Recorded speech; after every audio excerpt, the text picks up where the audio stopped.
Wow, keren. Masya Allah. Bisa nggak tuh yang membuat adik ini jatuh cinta kepada agama yang sekarang? Misalnya gini, ketika Anda masuk Kristen ada jaminan masuk surga. Oh, oke. Aku sebelumnya aku luruskan dulu ya Bang. Kita pertama kali kenalan itu kita saling belajar agama masing-masing Bang. Jadi ada 2 tahun lah kita berdebat sampai akhirnya aku diselamatkan. Aku bisa mengerti, menerima Yesus sebagai juru selamat. Oke. Baru kita disatukan oleh pernikahan ya Bang ya. Oke, baik. Dari awal kita bukan langsung pindah gitu loh. Ya, nah sekarang saya pingin, kan ada ini 2 tahun, berarti kan ilmunya sudah mencakup sampai menjadi pilihan hidup murtad. Itu kan hak prerogatif masing-masing orang. Nah, saya pingin jatuh cinta dengan keadaan itu. Ada nggak kemudian ilmu yang bisa saya pahami, begitu saya pindah ke Kristen, saya ada jaminan dari Yesus untuk masuk surga? Karena orang beragama itu kan endingnya surga. Orang masuk Islam endingnya surga, orang masuk Kristen endingnya surga. Ada nggak di Kristen itu jaminan surga dari Yesus langsung? Oke, jaminan surga itu sendiri nggak ada ya Bang. Kita nggak dijamin masuk surga kecuali kita menjadi Kristus. Sementara itu dia yang saya minta. Itu dia yang saya minta. Di mana tertulis itu jaminan surganya apabila kita menjadi Kristus? Itu tertulis di mana? Kalau yang aku pahami sekarang, tidak ada keselamatan melalui aku, firman Tuhan Yesus. Tidak ada keselamatan. Yang saya tahu loh, yang saya tahu jaminan untuk Kristen itu neraka dari Yesus. Itu yang saya tahu. Dari ayat apa itu Bang, biar sama-sama kita baca. Matius 7 nomor 22 sampai 23. Simpan dulu. Ya, silakan.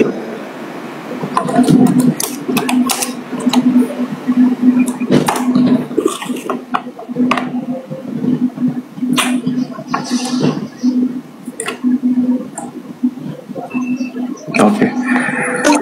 Matius 7 21 sampai 23. Di sini dirangkum dari 21 ya Bang. Bukan setiap orang yang berseru kepadaku, Tuhan, Tuhan akan masuk ke dalam kerajaan surga. Oke. Melainkan dia yang melakukan kehendak Bapakku yang di surga. Pada hari terakhir banyak orang akan berseru kepadaku, Tuhan, Tuhan, bukankah kami bernubuat demi namamu dan mengusir setan demi namamu dan mengadakan banyak mukjizat demi namamu juga? Pada waktu itulah aku akan berterus terang kepada mereka dan berkata, aku tidak pernah mengenal kamu, enyahlah daripadaku, kamu sekalian pembuat kejahatan. Oke. Yang diusir ini siapa? Dari pemahaman kami ini untuk orang Farisi Bang, khusus untuk orang Farisi yang mengetahui kehendak Tuhan tapi tidak menjalankan, tidak berlaku Kristus seperti harusnya. Oke, Paulus orang Farisi atau bukan? Paulus orang, sebentar ya Bang. Baca. Kalau boleh sambil diinformasikan aja. Bang Zuma kan yang aku tahu kan lebih paham mempelajari Alkitab juga. Iya. Jadi cara belajarnya Filipi 3 dikasih tahu, lalu kita cari tahu bersama gitu. Oke, Filipi 3 nomor 5 coba baca. Oke, di sini tertulis Filipi 3 ayat 5. Seorang Farisi. Ini ayatnya bukan ayat ini.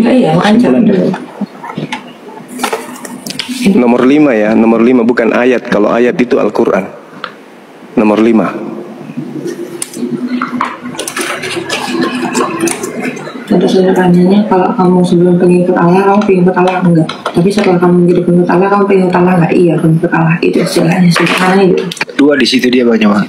Ayat 5. Oke, nggak apa-apa. 1000 pun nggak apa-apa. Yang penting pakai akal tapi ya. Filipi 3 ayat 5 Bang. Iya. Iya, nomor 5 iya. Yang tentang sunat ini Bang. Iya, dan Paulus adalah orang. Saya disunat waktu berumur seminggu. Saya keturunan Israel dari suku Benyamin. Saya orang Ibrani murni karena orang tua saya keduanya Ibrani.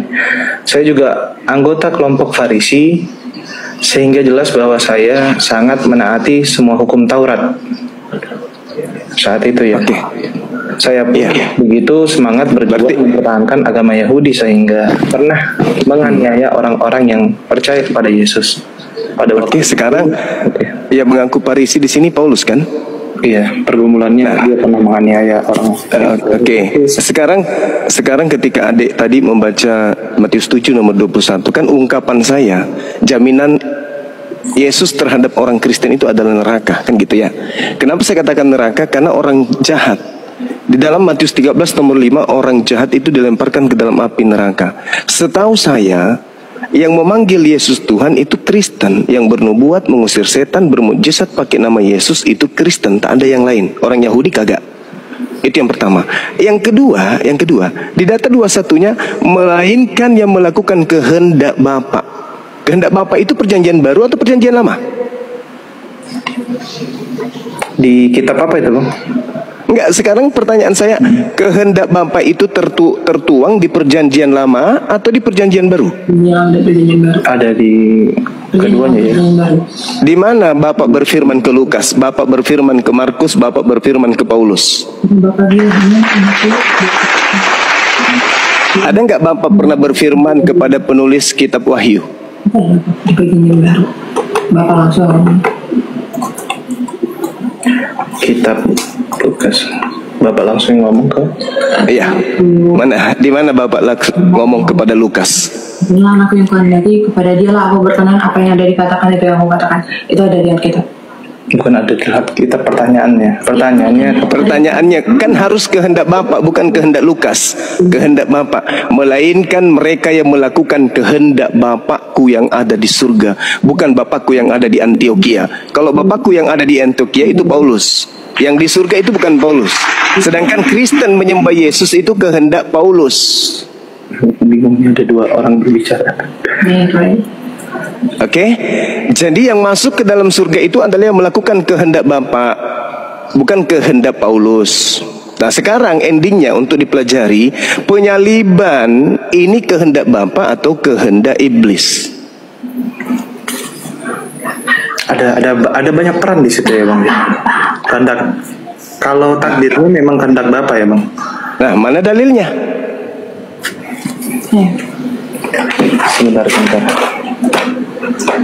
Sebentar. Sama-sama kita kaji ya Bang ya. Iya, sama-sama kita belajar, Dek. Barangkali kalau Bang Zuma tahu bisa dikasih tahu ayatnya Bang, biar langsung kita belajar ke ayat. Kalau kehendak Bapa itu coba dibaca di Keluaran 23 nomor 7, nomor 8. Keluaran 27 nomor 8. 23 nomor 7 nomor 8. Oh 23 nomor 7 sampai 8.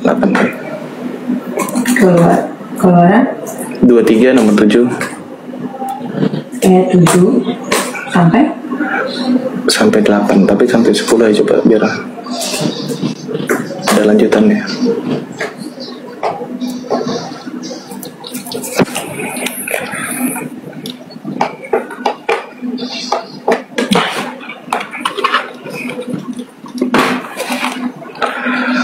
Keluaran 23 ayat 7. Tuhan memerintahkan agar umat tidak menerima kesaksian palsu dan menjauhi kebohongan, serta tidak membenarkan orang yang bersalah.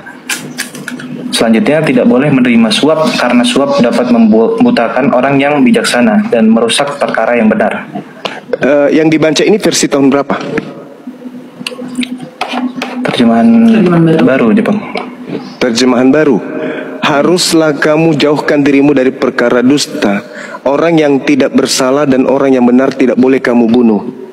Sebab aku Tuhan tidak akan membenarkan orang yang bersalah. Pertanyaan saya, kehendak Bapak bolehkah membunuh Yesus yang orang benar? boleh. Orang yang benar tidak boleh kau bunuh. Boleh nggak membunuh orang benar? Yesus ini kurasa orang benar deh. Akulah jalan, akulah kebenaran. Tidak ada yang sampai kepada Bapa tanpa melalui aku. Orang benar tidak boleh kau bunuh. Orang bodoh harus kau ikuti. Apa yang menjadi perilaku Yesus itu yang harus diikuti. Iya. Ingat Matius 7. Matius 7, melainkan yang melakukan kehendak Bapa. Kehendak Bapa, jangan kau bunuh orang benar. Kehendak Bapa, jangan kau bunuh Yesus. Oke. Namun kan yang membunuh Yesus itu kan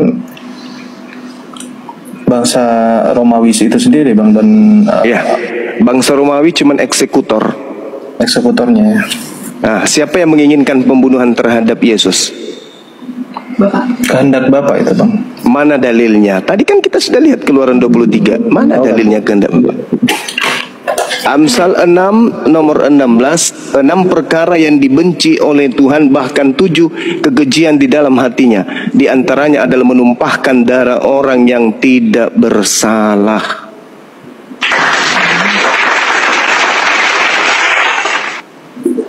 Nah, berhubung lagi dicari, Bang, aku mau bertanya balik, Bang. Silakan. Eksekutor yang membunuh Tuhan Yesus itu kan Romawi itu sendiri. Apakah dia Iya. masuk surga atau dia masuk neraka, Bang? Jelas masuk neraka. Nggak boleh. Jelas masuk neraka. Berarti Yang ayat ini dituju untuk eksekutornya dan para yang menginginkan Yesus itu mati sendiri kan, Bang? Yes, makanya di dalam kitab saudara di situ dikatakan di Matius 26 nomor 59 jelas sekali bahwa mereka menyerahkan Yesus dengan cara apa? Melakukan tipu muslihat, kesaksian-kesaksian palsu. Bahkan di dalam Matius 27 nomor 18 Pilatus mengatakan apa? Mereka orang-orang Yahudi, ahli Taurat, mahkamah agama menyerahkan Yesus untuk disalib karena apa? Karena dengki. Kedengkian terhadap Yesus boleh dibunuh Yesus ini. Kan nggak boleh Yesus itu dibunuh. Nggak boleh. Dia orang suci kan. Iya. Bagi mereka wajar mereka masuk neraka karena mereka membunuh. Nah sekarang yang menerima hasil kerjaan penghuni neraka apa? Kristen-Kristen yang menerima pekerjaan dari pelaku pekerja neraka ini apa upahnya? Bagi kalian yang menyembah, yang menikmati hasil pelaku kriminal yang dilakukan oleh pelaku dosa, apa hadiahnya kira-kira? Pelaku dosa itu sendiri kan bangsa Yahudi, Romawi dan Pilatus Yes. itu sendiri, Bang. Dosa karena dosa karena membuat Tuhan murka dengan membunuh anaknya, betul? Oke. Nah, sekarang yang melakukan dosa mereka yang panen dari perbuatan dosa kalian. Aku belum paham nih, Bang. Kenapa kami? Karena kami kan nggak mengikuti. Oke, Yahudi. baik. Sekarang ketika ada pencuri dan Anda tahu itu adalah hasil curian, lantas Anda makan, itu adalah sebuah kebaikan. Harusnya enggak. Harusnya enggak. Nah sekarang pertanyaan saya, penyaliban ini hadiah dari Tuhan atau hadiah dari iblis? Tuhan. Kematian ya. Akibat penyaliban kan kematian. Upah dari dosa itu sendiri. Tuhan Yesus kan mati di kayu salib untuk menebus dosa-dosa. Itu kata Kristen. Tapi kata Tuhan, Kita Tuhan dia turun ke bumi ini untuk orang-orang. itu kata Kristen, Dinda. Sekarang kata Tuhan, jangan kata Kristen. Kalau Kristen sudah selesai kita. Sekarang kan Yesusnya mengatakan, melainkan dia yang melakukan kehendak Bapa. Nah, Bapak mau enggak Bapak ini agar anaknya dibunuh? Itu dulu. Karena di ujung pernyataan Yesus, enyahlah daripadaku kalian semua adalah pembuat kejahatan. Matius 13:50, pembuat kejahatan dilemparkan ke dalam api neraka. Nama darahku darah perjanjian ditumpahkan bagi banyak orang untuk pengampunan dosa. Kitab apa itu? Di Paulus. dikatakan ini adalah darahku darah perjanjian yang ditumpahkan bagi banyak orang untuk pengampunan dosa. Jadi dalam konsep Kristiani ya, Bang, ya, di Ya, perjamuan terakhir. 26 ayat 28. Ini adalah darahku, darah perjanjian yang ditumpahkan bagi banyak orang untuk pengampunan dosa. Itu yang kami itu pedoman kami kenapa Yesus disalibkan. Baik, adik-adik dengarkan saya. Yesus ketika kemudian mengajarkan dirinya kepada Bani Israel, dia mengajarkan bahwasanya akan datang kemudian penyesat yang memakai nama Yesus. Lukas 21 nomor 8. Waspadalah kepada penyesat yang datang kepadamu dengan memakai nama Yesus dan berkata, akulah Yesus. Waktunya sudah dekat, jangan kamu percaya. Nah, orang Yahudi ketika berbicara mengenai darah, itu darah hewan. Ketika berbicara mengenai daging, itu adalah roti beragi, bukan manusia, bukan darah manusia. Hanya Dewa Molok yang minta persembahan darah manusia. Coba baca Imamat 1 nomor 8. Imamat 1 nomor 1 nomor 2. Katakan kepada orang Israel, apabila mereka hendak mempersembahkan korban persembahan penebus salah, maka ajarkan mereka untuk mempersembahkan hewan ternak, domba, kambing, sapi, lembu. Bahkan Yesus mengajarkan di dalam Matius 8 nomor 4. Pergilah kepada imam, persembahkanlah persembahan yang diperintahkan oleh Nabi Musa. Itu kan dalam perjanjian terdahulu ya Bang. Setelah kematian Yesus, belum pakai korban. Semua perjanjian itu telah digenapi Bang. Bahkan sunat pun tidak bisa menjadi patokan untuk selamat. Kenapa bisa? Mengikuti Kenapa bisa? Yesus. Bukankah sunat itu perjanjian kekal? Perjanjian kekal di kitab apa itu ya Bang? Kejadian 17. Hanya untuk umat Abraham Bang. Oke, baik. Coba Anda. Oke, baik. Berarti hukum Taurat itu hanya untuk Bani Israel.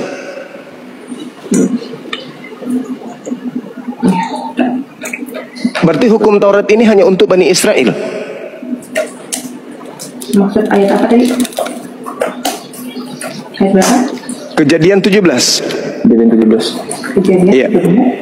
Bahkan di Kejadian 17 nomor 14 dikatakan, dan orang yang tidak bersunat, yaitu laki-laki yang tidak dikerat kulit khatannya, maka orang itu harus dilenyapkan dari antara orang sebangsanya, karena ia telah mengingkari perjanjianku.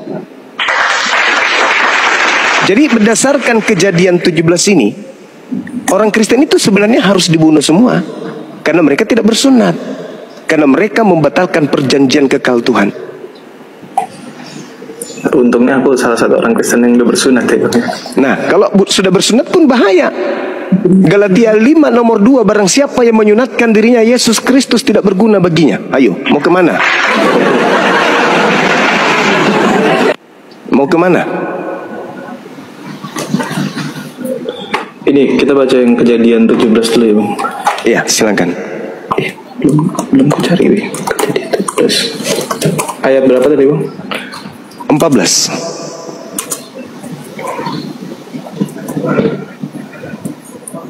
Dan orang yang tidak sunat, yakni laki-laki yang tidak dikerat kulit khatannya, maka orang itu harus dilenyapkan dari antara orang-orang sebangsanya, sebangsanya ya Bang, bangsa Abraham saat itu. Ia telah mengingkari perjanjianku. Oke. Jadi itu hanya berlaku untuk Bani Israel. Sepemahamanku ya Bang, ini nggak mewakili Alkitab seutuhnya ya, karena aku masih belajar juga. Sepemahamanku ya untuk bangsa Israel. Iya. Berarti Yesus mati untuk bangsa Israel saja dong. Coba baca Galatia 3 nomor 13. Kristus telah menebus kita dari kutuk hukum Taurat dengan jalan menjadi kutuk. Sebab ada tertulis, terkutuklah orang yang mati di atas tiang salib. Yesus mati untuk menebus kutuk hukum Taurat. Hukum Taurat hanya untuk Bani Israel. Berarti Yesus mati hanya untuk Bani Israel.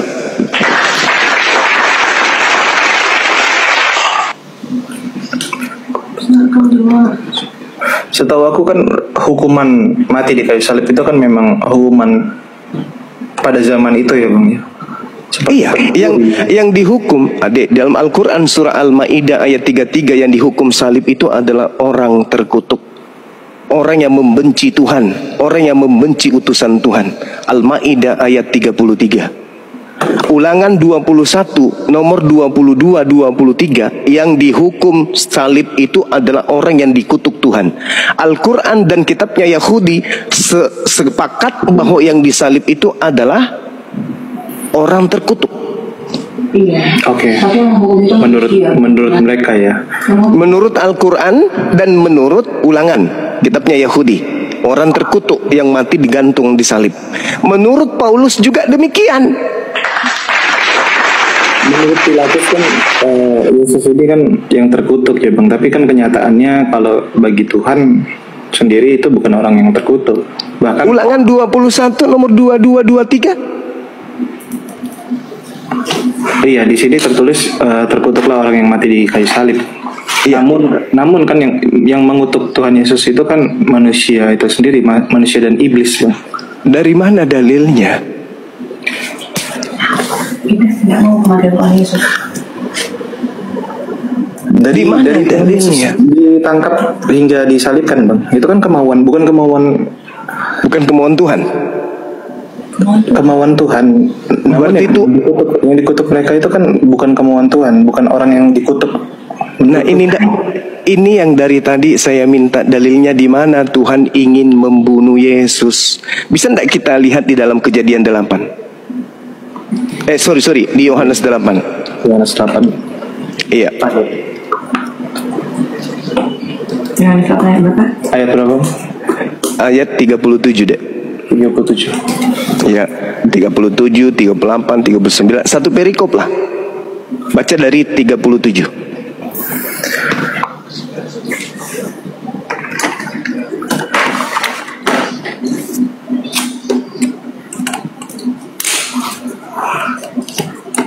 Sebentar, masih loading.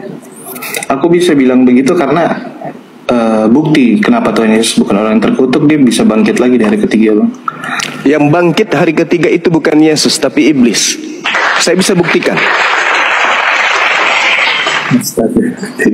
Saya bisa buktikan dari Bible sendiri.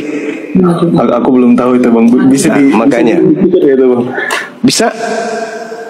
Baca Matius 12. Dia itu iblis. Matius 12. Yes. Ya. Baru tahu justru aku nih, Bang.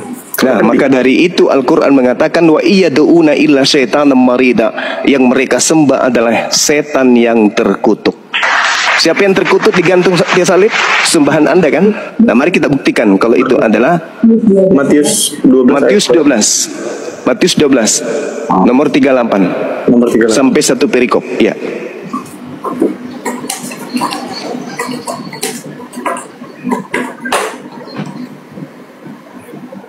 Jauh berapa ahli Taurat dalam Farisi menjawabnya, katanya Coba sini dibacain ke semuanya. Baca. Orang Farisi, Paulus lagi nih, kena lagi Paulus nih. Jangan di sini lah, di Alkitab sabda lah. itu ada penjelasannya Alvin. Saya bacakan boleh? Boleh, Bang. Pada waktu itu berkatalah beberapa ahli Taurat dan orang Farisi kepada Yesus, Guru, kami ingin melihat satu tanda daripadamu. Tetapi jawab Yesus kepada mereka. Dengarkan jawaban Yesus.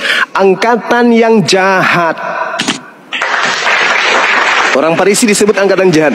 Angkatan jahat dan tidak setia ini menuntut satu tanda, tetapi kepada mereka tidak akan diberikan tanda selain tanda Yunus. Sebab seperti Yunus tinggal di dalam perut ikan 3 hari 3 malam, demikian juga anak manusia akan tinggal di dalam perut bumi 3 hari 3 malam. Kalau dia tinggal 3 hari 3 malam, berarti hari keberapa dia keluar dari perut bumi? Hari ketiga. Hari ketiga. Sekarang Anda baca Yesaya 14 nomor 12 sampai nomor 15. Akan bangkit bersama angkatan ini juga sebab orang ini itu bertobat setelah mendengar pemberitaan Yunus. Dan sesungguhnya yang ada di sini lebih daripada Yunus pada waktu penghakiman. Ratu dari selatan itu akan bangkit bersama angkatan ini dan ia akan menghukumnya juga. Boleh ke Yesaya 14? Yesaya 14 ayat berapa? 12 sampai 15.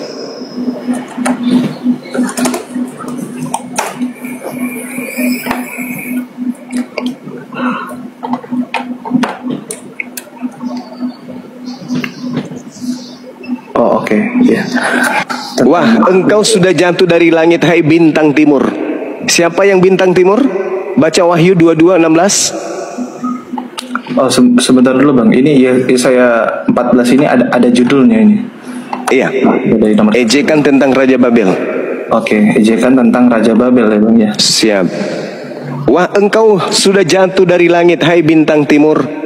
Putra Fajar, engkau sudah dipecahkan dan jatuh ke bumi, hai yang mengalahkan bangsa-bangsa.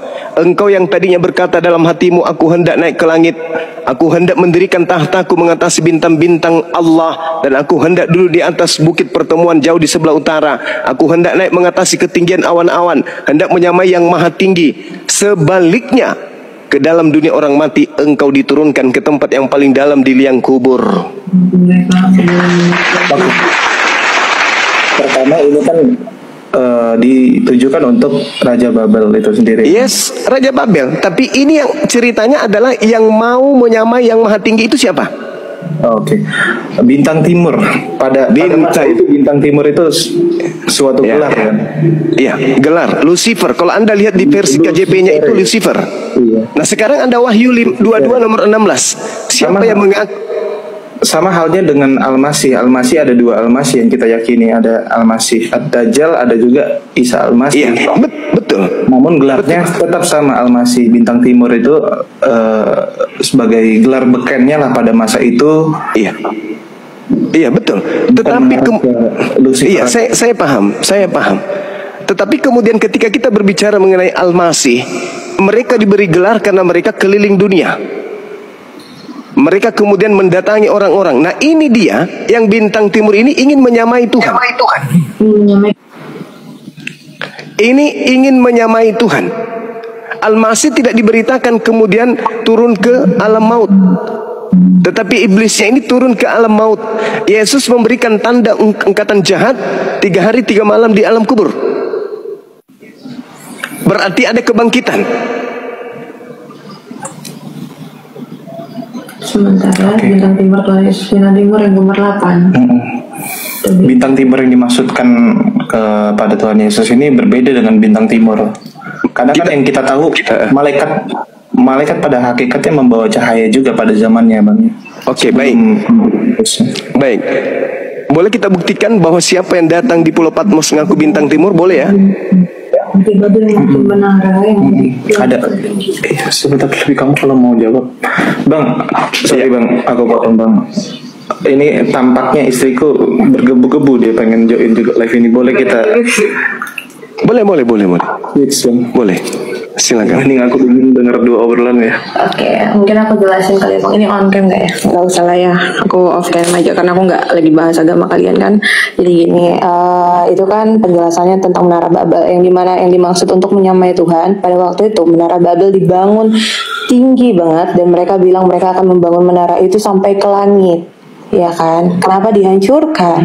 Karena mereka udah berpikir tuh. Jadi ini sebenarnya bukan ke iblis ya, sorry ya. Ini untuk Raja Babel yang serakah, yang sombong, yang mau menaikkan, yang mau membangun menara tertinggi, yang merasa bisa nih mau sampai nih ke surga. Nah, kenapa dia bintang timur yang dihancurkan? Mungkin kita belajar bahasa Indonesianya gini kali Bang ya. Aku sederhanain aja. Bintang timur yang nomor 8 itu sama bintang timur yang dihancurkan itu udah dua kata yang berbeda. Sementara ini bukan penyebutan untuk iblis tetapi untuk Raja Babel yang mempunyai kesombongan, yang berpikir bisa menyamai Tuhan dengan membangunnya menara Babel. Setinggi-tingginya dia bilang dia akan membangunnya sampai ke surga dan akan bertemu Bapa di sana atau apalah yang dia bilangin itu. Intinya itu sih. Jadi dari dua kata yang berbeda ini yang dimana katanya bintang timur yang dihancurkan dan bintang timur yang bergemer 8 itu dua kata yang berbeda ya.